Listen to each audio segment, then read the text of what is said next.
പിതാവിൻ്റെയും പുത്രൻ്റെയും പരിശുദ്ധാത്മാവിൻ്റെയും നാമത്തിൽ ആമേൻ. ഈശോയിൽ സ്നേഹം നിറഞ്ഞ സഹോദരങ്ങളെ, ശ്ലീഹ കാലത്തിൻ്റെ 6-ാമത്തെ ആഴ്ചയിലേക്ക് നമ്മൾ പ്രാർത്ഥനാപൂർവ്വം പ്രവേശിക്കുന്നു. ജീവിതത്തിൻ്റെ ഓരോ നിമിഷങ്ങളിലും വാക്കുകൊണ്ടും പ്രവർത്തനം കൊണ്ടും സാന്നിധ്യം കൊണ്ടും നമ്മൾ ഈശോയെ പ്രഘോഷിക്കേണ്ടവരാണെന്നുള്ള നിരന്തര ഓർമ്മപ്പെടുത്തലാണ് ഈ ശ്ലീഹാകാലം നമുക്ക് നൽകിക്കൊണ്ടിരിക്കുന്നത്. ഇന്ന് ഈ ശ്ലീഹാകാല 6-ാം ഞായറാഴ്ചയിൽ തിരുവചനം നമുക്ക് ധ്യാന വിഷയമായി തന്നിരിക്കുന്നത് സുവിശേഷത്തിൽ നിന്ന് വിശുദ്ധ മത്തായി അറിയിച്ച സുവിശേഷം 9-ാം അധ്യായം 27 മുതൽ 38 വരെയുള്ള വാക്യങ്ങളാണ്. 3 സംഭവങ്ങൾ അല്ലെങ്കിൽ 3 ഭാഗങ്ങളായി ഈ തിരുവചന ഭാഗത്തെ നമുക്ക് കാണാം. ഈശോ 2 അന്ധന്മാരെ സുഖപ്പെടുത്തുന്നു, ഒരു ഊമനായിരുന്ന മനുഷ്യനെ സുഖപ്പെടുത്തുന്നു. ഒപ്പം ഈശോ വിളഭൂമിയിലേക്ക് കൂടുതൽ പ്രവർത്തകരെ അയക്കാൻ വിളവിൻ്റെ നാഥനോട് പ്രാർത്ഥിക്കാൻ ശിഷ്യരോട് ആഹ്വാനം ചെയ്യുന്ന ഒരു ഭാഗം. ഇങ്ങനെ 3 ഭാഗങ്ങളായി ഈ ഇന്നത്തെ തിരുവചന ഭാഗത്തെ നമുക്ക് മനസ്സിലാക്കാം. ഇന്നത്തെ സുവിശേഷത്തിൽ പ്രത്യേകമായി ശ്രദ്ധിക്കുന്ന ഒരു കാര്യം, ഈശോയുടെ പരസ്യ ജീവിതത്തിൻ്റെ 3 വർഷങ്ങൾ, ആ കാര്യങ്ങളെല്ലാം ഒരൊറ്റ വാക്യത്തിൽ ചുരുക്കി പറഞ്ഞിരിക്കുന്ന ഒരു വാചകം ഇന്ന് സുവിശേഷത്തിലുണ്ട്. ഈശോ അവരുടെ സിനഗോഗുകളിൽ പഠിപ്പിച്ചും രാജ്യത്തിൻ്റെ സുവിശേഷം പ്രസംഗിച്ചും എല്ലാ രോഗങ്ങളും വ്യാധികളും സുഖപ്പെടുത്തിയും എല്ലാ ഗ്രാമങ്ങളിലും നഗരങ്ങളിലും ചുറ്റി സഞ്ചരിച്ചു. 4 കാര്യങ്ങൾ അത് ഈശോയുടെ 3 വർഷത്തെ പ്രവർത്തനത്തിൻ്റെ രത്നചുരുക്കമായിരുന്നു. നമുക്കും ഇത് ജീവിതത്തിൽ പ്രാവർത്തികമാക്കേണ്ട ഓരോ ക്രിസ്തു ശിഷ്യനും ക്രിസ്തു പ്രഘോഷകനും ജീവിതത്തിൽ അനുകരിക്കേണ്ട കാര്യങ്ങളാണെന്നുകൂടിയുള്ള ഓർമ്മപ്പെടുത്തൽ ഇന്നത്തെ തിരുവചനം നൽകുന്നുണ്ട്. ഈശോ സിനഗോഗിൽ പഠിപ്പിക്കുക എന്നുള്ളത് ആദ്യമായി സുവിശേഷം പറയുന്ന കാര്യമല്ല. അടിസ്ഥാന കാര്യങ്ങൾ മനസ്സിലാക്കിയവരെ കൂടുതൽ ആഴപ്പെടുത്തുന്നതാണ് പഠിപ്പിക്കൽ. എന്നാൽ പ്രസംഗിക്കുക എന്ന് പറയുന്നത് ആദ്യം കാണുന്നവരോട് ഈശോ ചെയ്യുന്നതാണ്. അവരോട് പ്രസംഗിക്കുന്നു, സുവിശേഷം പ്രസംഗിക്കുന്നു. ആ പ്രസംഗങ്ങൾ എപ്പോഴോ കേട്ട് അടിസ്ഥാന കാര്യങ്ങൾ മനസ്സിലാക്കിയവരെയാണ് പഠിപ്പിച്ച് അവരുടെ വിശ്വാസ ബോധ്യങ്ങൾ ഉറപ്പിക്കാൻ ഈശോ ശ്രമിച്ചത്. 3ാമത് ഈശോ ചെയ്തത് അവരുടെ രോഗങ്ങളും വ്യാധികളും സുഖപ്പെടുത്തി എന്നുള്ളതാണ്.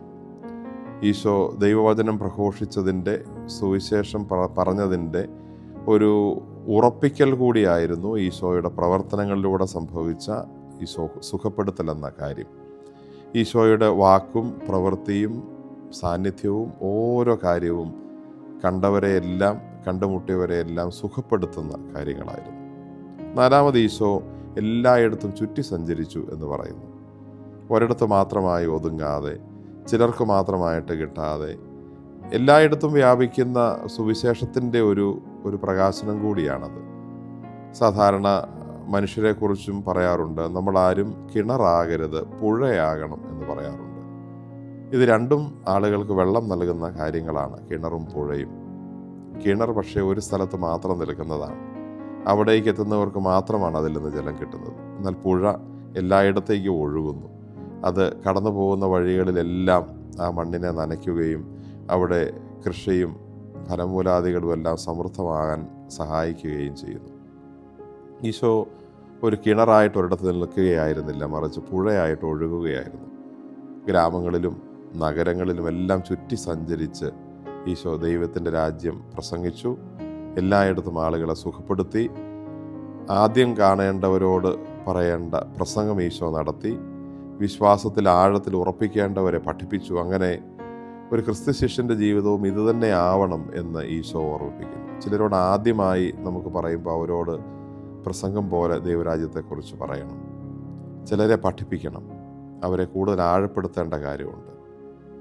നമ്മുടെ വാക്കും പ്രവർത്തനങ്ങളും ഒക്കെ മറ്റുള്ളവരെ സുഖപ്പെടുത്തുന്നതായിരിക്കണം. അത് എല്ലാവരിലേക്കും എത്തണമെന്ന ചിന്തയോടുകൂടി എല്ലാവരുടെയും അടുത്തേക്ക് ചെല്ലാൻ, നമ്മുടെ അടുത്തേക്ക് വരാനല്ല, അവരുടെ അടുത്തേക്ക് ഒരു പുഴ പോലെ കടന്നു ചെല്ലാനുള്ള മനസ്സുണ്ടാവണമെന്നും ഈശോയുടെ ഈ പ്രവർത്തനങ്ങൾ ഓർമ്മിപ്പിക്കുന്നു. ഇന്നത്തെ സുവിശേഷത്തിൽ സൂചിപ്പിച്ചതുപോലെ 3 പ്രധാന കാര്യങ്ങൾ നമുക്ക് അടയാളപ്പെടുത്താം. ഒന്നാമത്തേത് ഒരു 2 അന്ധന്മാരെ ഈശോ സുഖപ്പെടുത്തുന്ന സന്ദർഭമാണ്. ഈശോ വഴിയിലൂടെ കടന്നു പോകുമ്പോൾ 2 അന്ധന്മാർ, കർത്താവേ, ദാവീദിൻ്റെ പുത്ര, ഞങ്ങളിൽ കനിയണമേ എന്ന് പറഞ്ഞ് ഈശോയുടെ പിന്നാലെ കൂടുന്നു. ഈശോ അതല്പം ഗവനിക്കാത്തതുപോലെ പോകുന്നു. പിന്നീട് ഈശോ ഒരു വീട്ടിലെത്തുമ്പോൾ ആ വീട്ടിൽ ആ അന്ധന്മാർ ഈശോയുടെ അടുത്ത് വരുന്നു. ഈശോ അവിടെ വെച്ച് അവരെ സുഖപ്പെടുത്തുന്നു. ഇനി നമ്മൾ പ്രത്യേകമായി ധ്യാനിക്കുന്ന ഒരു കാര്യം ഈ രണ്ട് അന്ധന്മാരുടെ പ്രാർത്ഥനയുടെ രീതിയാണ്. അവർ പറയുന്ന ഒരു കാര്യം, കർത്താവേ, ദാവീദിൻ്റെ പുത്ര ഞങ്ങളിൽ കനിയണമേ. അവർക്ക് പുറമേ കാഴ്ചയില്ലായിരുന്നെങ്കിലും അകമേ കാഴ്ചയുള്ളവരായിരുന്നു അവർ എന്ന് അവരുടെ ഈ വാക്യം സൂചിപ്പിക്കുന്നു. ഈശോ ആരാണെന്ന് അവരറിഞ്ഞു. ദൈവപുത്രനാണ്. ഏത് വംശത്തിൽ ഏത് കുലത്തിൽ വന്ന് പിറന്നവനാണ് എന്നറിഞ്ഞു. ആ ഈശോയ്ക്ക് ഹൃദയസ്പർശിയാകുന്ന രീതിയിൽ, ഈശോയുടെ ശ്രദ്ധ ആകർഷിക്കുന്ന രീതിയിൽ, ഈശോയ്ക്ക് മതിപ്പ് തോന്നുന്ന രീതിയിൽ അവർ പ്രാർത്ഥിക്കാൻ ശ്രമിച്ചതാണ് അവരുടെ പ്രാർത്ഥനയെ ഈശോയുടെ അടുക്കലേക്ക് എത്തിച്ചത്. ഈശോ ഒരു രാജകീയ വംശാവലിയിൽ പിറന്നയാളാണെന്ന് മാത്രമല്ല ആ ദാവീദിൻ്റെ പുത്ര എന്ന് പറയുന്നതിൻ്റെ അർത്ഥം. ഈശോയുടെ വംശാവലിയുടെ സൂചന അതിലുണ്ട്. രാജാക്കന്മാരുടെ രാജാവാണ് നീ എന്നുള്ള സൂചനയൊക്കെ അതിലുണ്ട്. പക്ഷെ അതോടൊപ്പം ദാവീദിനൊരിക്കൽ ഒരു മാനുഷികമായ ബലഹീനത പറ്റി അദ്ദേഹം വീണുപോയ മനുഷ്യനാണ്. പക്ഷെ അദ്ദേഹം അതിനെക്കുറിച്ച് പശ്ചാത്തപിച്ചു. അദ്ദേഹത്തിൻ്റെ പശ്ചാത്താപമാണ് 51-ാം സങ്കീർത്തനത്തിൽ നമ്മൾ വായിക്കുന്നത് നമുക്കറിയാം.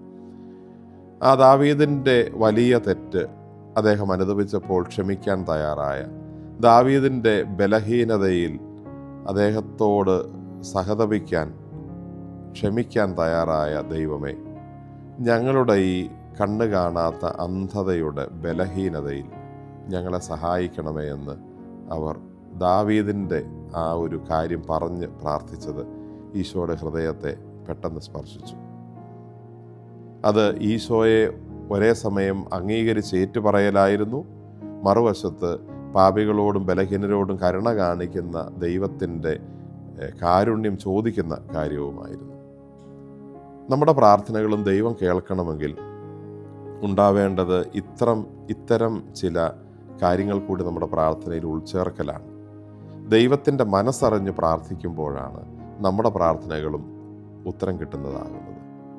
പലപ്പോഴും നമ്മൾ ചെന്ന് നമ്മുടെ കാര്യങ്ങളും ആവശ്യങ്ങളും സാധാരണ പോലെ പറഞ്ഞിട്ട് പോരുമ്പോൾ ദൈവത്തിൻ്റെ ഹൃദയത്തെ സ്പർശിക്കുന്നില്ലായിരിക്കാം. ദൈവത്തിൻ്റെ ഹൃദയത്തെ തൊടുന്ന രീതിയിൽ പ്രാർത്ഥിക്കാൻ പറ്റണം. അവർ എളിമയോടുകൂടി പാപികളോട് ക്ഷമിച്ച, ബലഹീനരോട് കരുണ കാണിച്ച, ക്ഷമിക്കാനും പൊറുക്കാനും തയ്യാറായ ഒരു ദൈവത്തെ ദാവീദിൻ്റെ പുത്ര എന്ന് വിളിച്ചപ്പോൾ ഈശോയ്ക്ക് അതിൽ മനസ്സിലാക്കാൻ സാധിച്ചു. സ്നേഹമുള്ളവരെ, നമ്മുടെ പ്രാർത്ഥിക്കാൻ നിൽക്കുമ്പോൾ നമ്മുടെ പ്രാർത്ഥനയുടെ രീതിയും ഭാവവും നമ്മുടെ പ്രാർത്ഥന കേൾക്കുന്നതിലേറെ പ്രധാനപ്പെട്ടതാണ്. മറ്റൊരിക്കൽ നമ്മൾ കാണുന്നുണ്ട്, ഒരിക്കൽ ഒരു കുഷ്ഠരോഗിയായ മനുഷ്യൻ വന്ന് താണു വണങ്ങി ഈശോയോട് പറഞ്ഞു, അങ്ങേക്ക് മനസ്സുണ്ടെങ്കിൽ എന്നെ ശുദ്ധനാക്കാൻ കഴിയും. കൂടുതൽ ഒരു ചോദ്യവും ഇല്ലാതെ ഈശോ അവനോട് പെട്ടെന്ന് പറഞ്ഞു, എനിക്ക് മനസ്സുണ്ട്, നിനക്ക് ശുദ്ധി ഉണ്ടാകട്ടെ. അവൻ്റെ പ്രാർത്ഥനയുടെ രീതിയും അവൻ്റെ മനോഭാവവും കണ്ട ഈശോയാണ് അവനെ മറ്റൊന്നും ആലോചിക്കാതെ പെട്ടെന്ന് സുഖപ്പെടുത്തിയത്. അവൻ പ്രാർത്ഥനയ്ക്ക് വന്നപ്പോൾ താണു വണങ്ങി, എളിമയുള്ള ഒരു ശരീരത്തിൻ്റെ ഭാഷയും മനസ്സിൻ്റെ പ്രകടനവും അവൻ കാണിച്ചു, താണു വണങ്ങി എന്ന് പറയുമ്പോൾ. രണ്ടാമത് പറഞ്ഞു, കർത്താവേ, അങ്ങേക്ക് മനസ്സുണ്ടെങ്കിൽ എന്നെ ശുദ്ധനാക്കാൻ കഴിയും. അങ്ങേക്ക് മനസ്സുണ്ടെങ്കിൽ എനിക്ക് ശുദ്ധനാകണമെന്ന് ആഗ്രഹമുണ്ട്, പക്ഷെ തീരുമാനം അങ്ങയുടേതാണ്. തീരുമാനം ദൈവത്തിന് വിട്ടുകൊടുത്ത് പ്രാർത്ഥിച്ച ആ കുഷ്ഠരോഗി. മൂന്നാമത് അദ്ദേഹം പറഞ്ഞത്, അങ്ങേക്ക് മനസ്സുണ്ടെങ്കിൽ എന്നെ ശുദ്ധനാക്കാൻ കഴിയും. അതവൻ്റെ വിശ്വാസമായിരുന്നു. എനിക്ക് പൂർണ്ണ ഉറപ്പുണ്ട്, വിശ്വാസമുണ്ട്, നിനക്കതിന് പറ്റും, നിനക്കതിന് സാധിക്കും, കാരണം നീ ദൈവപുത്രനാണ്, ദൈവമാണ്. ആ മനുഷ്യൻ്റെ ഈ 3 മനോഭാവങ്ങളും അതിൻ്റെ പ്രകടനങ്ങളും കണ്ട ഈശോയാണ് അവനോട് പറഞ്ഞത്, നിൻ്റെ രോഗത്തിൽ നിന്ന് നീ ശുദ്ധനാവുക എന്ന്. പ്രാർത്ഥിക്കാൻ നിൽക്കുമ്പോൾ നമ്മുടെ ശാരീരിക മാനസിക മനോഭാവങ്ങൾ, തീരുമാനം ദൈവത്തിന് വിട്ടുകൊടുത്തിട്ട് പ്രാർത്ഥിക്കാൻ പറ്റുന്ന പ്രാർത്ഥനാ ശൈലി, ദൈവത്തിന് എല്ലാം ചെയ്തു തരാൻ കഴിയുമെന്നുള്ള ഉറപ്പുള്ള വിശ്വാസം, ഇതെല്ലാമാണ് നമ്മുടെ പ്രാർത്ഥനകളെയും ദൈവത്തെ അത് ശ്രവിക്കാൻ അല്ലെങ്കിൽ അതിനോട് അനുകൂലമായ മനസ്സ് കാണിക്കാൻ സഹായിക്കുന്ന കാര്യങ്ങൾ. ഇവിടെ ഈ 2 അന്ധന്മാർ അതേ തന്ത്രം തന്നെ ഒരു തരത്തിൽ ഉപയോഗിക്കുന്നു. ഈശോയുടെ ഹൃദയത്തെ ഇളക്കാൻ പറ്റുന്ന രീതിയിൽ അവർ വാക്കുകൾ ഉപയോഗിച്ച് മനോഭാവങ്ങളോടെ പ്രാർത്ഥിച്ചു. നമ്മുടെ പ്രാർത്ഥനകളും ദൈവം കൂടുതൽ കേൾക്കുന്ന രീതിയിൽ, ദൈവത്തിന് സ്വീകാര്യമാകുന്ന രീതിയിൽ പ്രാർത്ഥിക്കാം. എങ്ങനെയാണത്?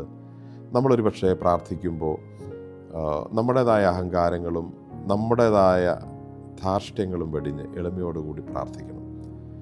നമുക്ക് ശരീരത്തെ ഈ പ്രാർത്ഥനയ്ക്ക് ഒരുക്കുന്നതിൻ്റെ ഭാഗമായി ഒരുപക്ഷെ നമുക്ക് ഉപവാസത്തോടെ, ത്യാഗത്തോടെ പ്രാർത്ഥിക്കാം. ദാനധർമ്മങ്ങൾ ചെയ്ത ഒരു മനസ്സിൻ്റെ പശ്ചാത്തലത്തിൽ പ്രാർത്ഥിക്കാം. എളിമയുള്ള മനസ്സോടെ പ്രാർത്ഥിക്കാം. തീരുമാനം ദൈവത്തിന് വിട്ടുകൊടുത്ത് പ്രാർത്ഥിക്കാം. നമ്മുടെ ഉപവാസങ്ങൾക്കും ഒരു നേരങ്ങൾക്കും പ്രാർത്ഥനകൾക്കും ഒക്കെ വലിയ പ്രസക്തി ഈ പ്രാർത്ഥനയിലുണ്ടെന്ന് ഓർമ്മിപ്പിക്കുന്ന കാര്യം കൂടിയാണിത്. നമ്മുടെ പ്രാർത്ഥിക്കുന്ന രീതി, പ്രാർത്ഥിക്കാൻ നിൽക്കുമ്പോഴുള്ള മനോഭാവം വളരെ പ്രധാനപ്പെട്ടതാണ്. ചുരുക്കത്തിൽ ഈശോയുടെ മനസ്സിനെ സ്പർശിക്കുന്ന രീതിയിൽ നമുക്കും നമ്മുടെ പ്രാർത്ഥനകളെ നടത്താൻ പരിശ്രമിക്കാം. രണ്ടാമതൊരു കാര്യം കൂടി നമ്മൾ പ്രത്യേകം ഇവിടെ ശ്രദ്ധിക്കും. ഈശോ വഴിയിൽ വെച്ചല്ല ഈ അന്ധരെ സുഖപ്പെടുത്തുന്നത്, മറിച്ച് ഭവനത്തിലെത്തുമ്പോഴാണ്. ഈശോ ഭവനത്തിലെത്തി ഒരുപക്ഷെ അവരുടെ അടുത്ത് സ്വസ്ഥമായിരിക്കുമ്പോൾ ഈ അന്ധന്മാർ വീണ്ടും ഈശോയുടെ അടുത്ത് വരുന്നു. ഈശോ അവരോട് ചോദിക്കുന്നു, എനിക്കത് ചെയ്യാൻ പറ്റുമെന്ന് നിങ്ങൾ കരുതുന്നുണ്ടോ? അവർ പറഞ്ഞു, നിനക്ക് തീർച്ചയായും പറ്റും. അവരുടെ ആ വിശ്വാസം കണ്ട് ഈശോ അവരെ സുഖപ്പെടുത്തുന്നു. പക്ഷെ അത് ഭവനത്തിൽ വെച്ചാണ് എന്നത് ഓർമ്മിക്കണം.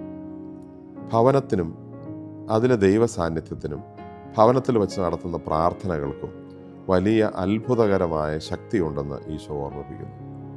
നമ്മുടെ അനുദിനമുള്ള സന്ധ്യാപ്രാർത്ഥനകൾ, ഭവനത്തിലെ പ്രാർത്ഥനകൾ ഒരുപക്ഷെ പ്രാധാന്യം കുറഞ്ഞു വരുന്ന ഒരു കാലത്ത് സുവിശേഷം നമ്മളെ പഠിപ്പിക്കുന്നത് ഈശോ പല വലിയ അത്ഭുതങ്ങളും ചെയ്ത് ഭവനത്തിൽ വെച്ചാണ്.